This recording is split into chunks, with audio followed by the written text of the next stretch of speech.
Hey guys, welcome back to Fandom Sage Powers, where we discuss comics, heroes, villains, and the Dawn. We have reached X-Force issue number 10.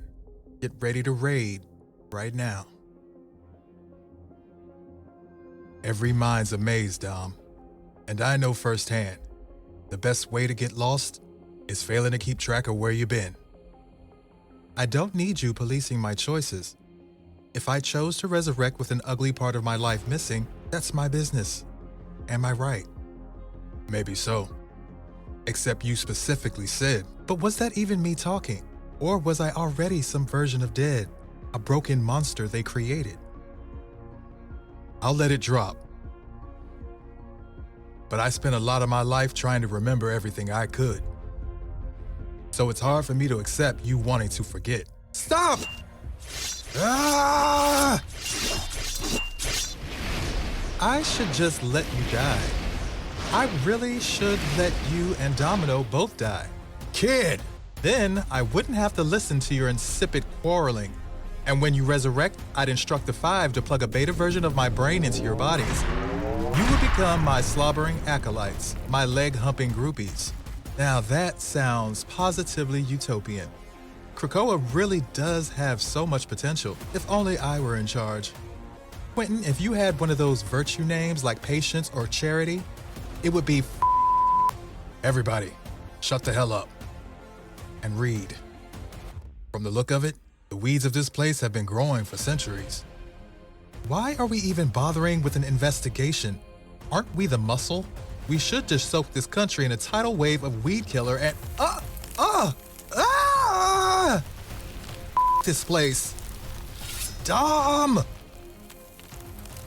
Logan? And I'm officially in the dark as to what to do next. Months ago, the South American nation of Terra Verde was experimenting with radical telefloronic technology that could nearly replicate the wonders on Krakoa. To preserve mutankind's political dominance, Beast had Terra Verde's telefloronic research destroyed, or so he thought.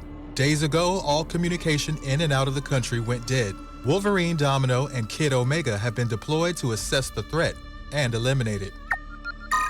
Telefloronic technology is an indigenous knowledge system bound up in thousands of years of Terra Verdean history, going back to the time of the Olmec. Though one could say it is nothing new, its successful instrumentation has been lost as a result of both biological evolution, Roman Catholic acculturation, as well as pollution and modernization. For years it was dismissed by many as equivalent to alchemy or necromancy. But even in recent years, when the country invested all their resources into research that might bring telefloronics into the 21st century as a tool and as a weapon, they hadn't quite broken through the coding of the cellular data.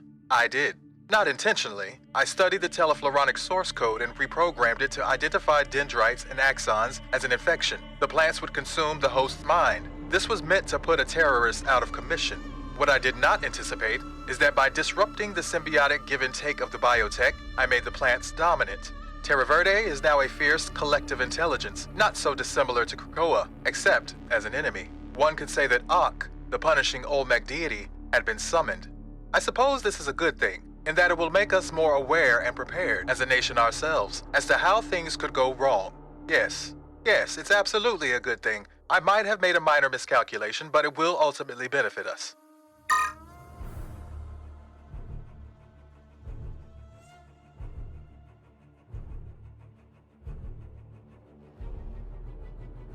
Go to Terra Verde, Beast says. Save the team, Beast says. X-Force goes in for recon. Black Tom follows up with the rescue. Then the lot of us search and destroy. Sounds like the crake, eh? We've been feeling a bit, what's the word? Smothered lately. Too much time with the veg will do that to a man. Then why don't we just go? Just go. Just go. Just march through the gate, raise some hell, swagger back here a proper hero. But we're good and rooted firm, aren't we? How about this? A pinch of the veg will bring us luck and reassurance. Give us a kiss. We're packing the sweet, gritty taste of Krakoa with us.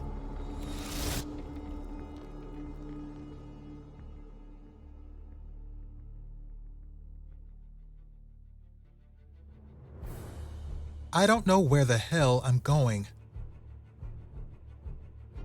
Because I can't see where the hell I'm going.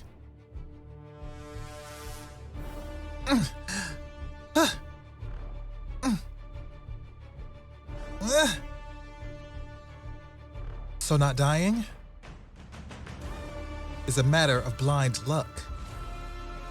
Forge said his organic tech was neuro-responsive, that my war mitten could be whatever I asked it to be. I'm asking for sight.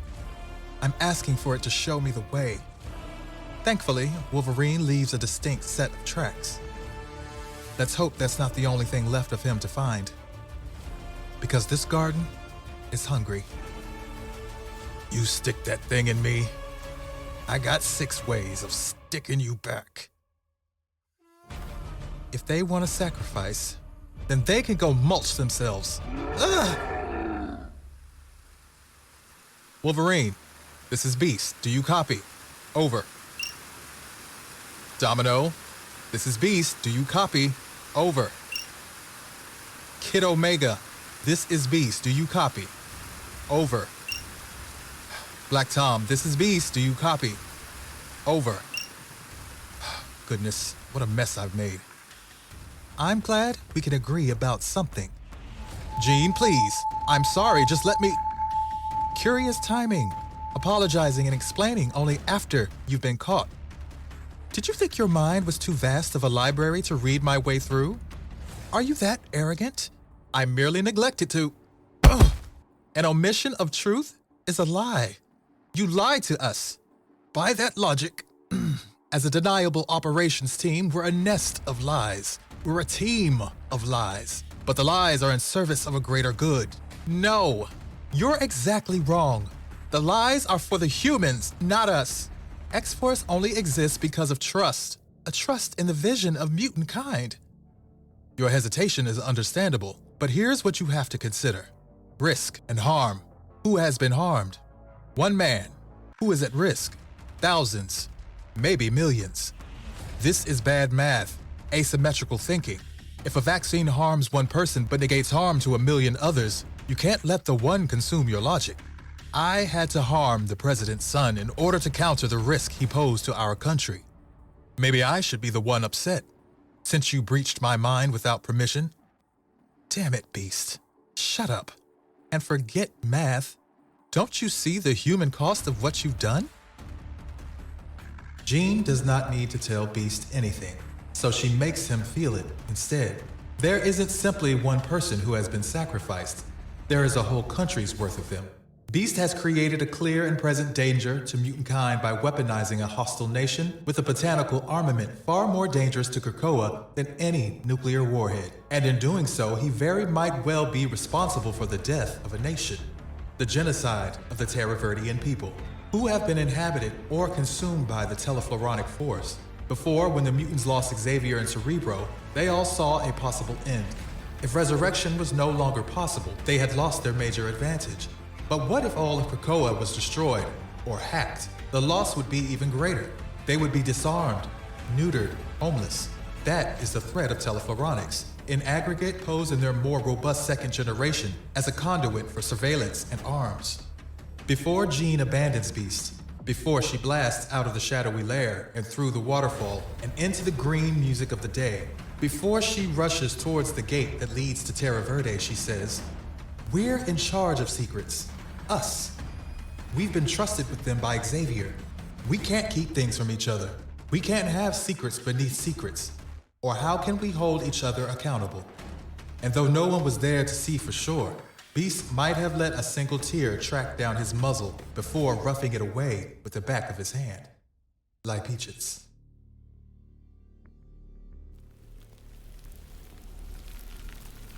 This isn't how the story is supposed to go. Black Tom's supposed to be the savior, making up for all his failings and transgressions and the like. But this Veg don't listen. This Veg has got an ear for somebody else.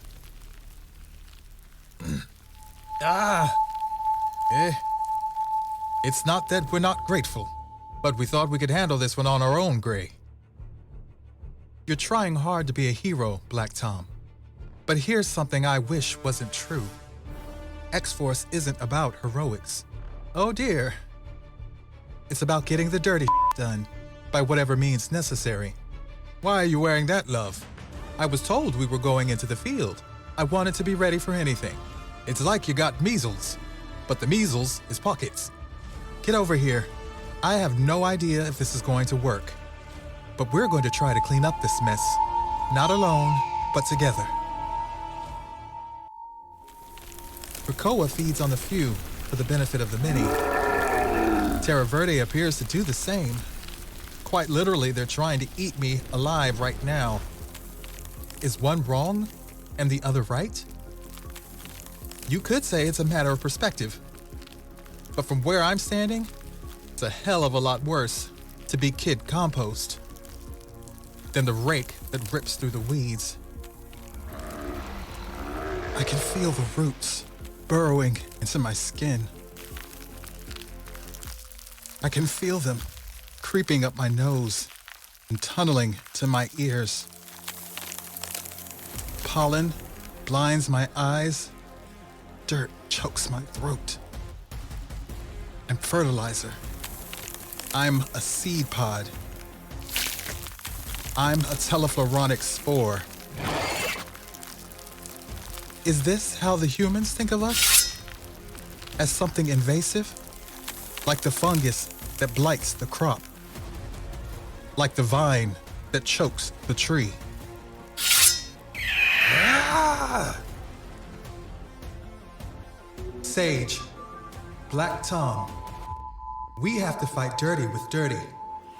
If beasts turn their own biotech into a weapon, if the cellular programming of the telefloronics have made it into a kind of contagion, if this temple is the hard drive, then we are the Trojan. By merging our minds, I can merge our powers, allowing for cryptofloronic manipulation. As technobiological malware, we can stage a coup. We can orchestrate Terra Verde's undoing. Maybe they can be free now. Though something tells me Beast would prefer to make the nation into an extended republic of Krakoa. But that's out of my hands now.